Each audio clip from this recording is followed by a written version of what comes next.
നമ്മൾ girls weight training start ചെയ്താൽ എന്തൊക്കെയാണ് നമ്മളെ ബോഡിക്ക് ഉണ്ടാകുന്ന വ്യത്യാസങ്ങൾ എന്ന് പറഞ്ഞോട്ടെ.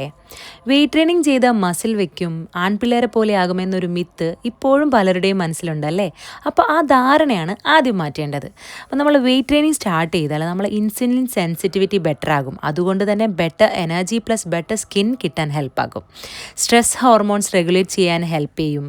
ബെറ്റർ ക്വാളിറ്റി സ്ലീപ്പ് നിങ്ങൾക്ക് കിട്ടും. പിന്നെ ഇത് നിങ്ങൾ കണ്ടിന്യൂ ചെയ്യുകയാണെങ്കിൽ നിങ്ങളുടെ മസിൽ മാസ് ഇൻക്രീസ് ചെയ്യും. അതുകൊണ്ട് തന്നെ നിങ്ങളുടെ മെറ്റബോളിസം കൂടും. ഈ മസിൽ മാസ് ഇൻക്രീസ് ചെയ്യുമെന്ന് പറഞ്ഞാൽ നിങ്ങൾ ബോയ്സിനെ പോലെ ബൾക്കാകും എന്നല്ല കേട്ടോ. ബോഡി ടോൺഡ് ആകാണ് ഗേൾസിൻ്റെ കേസിൽ വരുന്നത്. പിന്നെ മൂഡ് ബെറ്റർ ആകും. പിന്നെ സ്വീറ്റ് ക്രേവിങ്സ് കുറയ്ക്കാനും ഹോർമോണൽ ബാലൻസ് ചെയ്യാനും ഹെൽപ്പാകും. പിന്നെ നിങ്ങളുടെ പീരിയഡ് ക്രാംസ് കുറയ്ക്കും. Acne plus hair false get better. പിന്നെ ബോൺസിൻ്റെ സ്ട്രോങ്ങർ ആക്കാനും നിങ്ങളെ ഹെൽപ്പ് ചെയ്യും. ഇത് എല്ലാത്തിനേക്കാളും ഉപരി നിങ്ങളെ കോൺഫിഡൻസ് ലെവലുണ്ടല്ലോ, അത് അങ്ങ് അറ്റം വരെ എത്തിക്കാൻ പറ്റും. അപ്പോൾ നിങ്ങൾ ഗേൾസിന് ഇത് അയച്ചു കൊടുത്തിട്ട് വെയ്റ്റ് ട്രെയിനിങ് സ്റ്റാർട്ട് ചെയ്യാൻ പറഞ്ഞോ.